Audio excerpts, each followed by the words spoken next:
අපේ අම්මා පොඩි කාලේ ඉඳන් හරියට දුක් විඳපු කෙනෙක්. අපේ අම්මලාට සල්ලි තිබ්බේ නැහැ. තාත්තලාට එහෙම සල්ලියක් තිබ්බේ නැහැ. පොඩි මැටි ගහපු ගෙදරක තමයි හිටියේ. එතකොට අම්මා දැනටත් රටේ ඉන්නේ.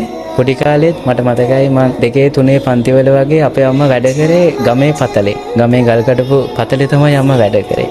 එතකොට අම්මා ඒ පතලේ වැඩ කරනකොට ඒ හම්බෙන සල්ලි වලින් තමයි අම්මා අපිව ජීවත් කරවුවේ. අපච්චි වැඩ කරේ බේකරියේ. ඒ ගෙදර ආර්ථික ප්‍රශ්නයි සල්ලි නැති හින්දා අම්මා රට ගියා. රට ගියාට පස්සේ ආයේ දැන් මට අපච්චි හවසට තමයි හවස බේකරියේ වැඩට යන්නේ. එතකොට අපච්චි ආයේ එන්නේ නැවත පහුවදා උදේට. එතකොට මට රැට ගෙදර තනියම ඉන්න බැරි හින්දා අපේ ගෙදරට එහා පැත්තේ කුට්ටක් එහා පැත්තෙන් තියෙන ගෙදරක තමයි මම නතර වුනේ.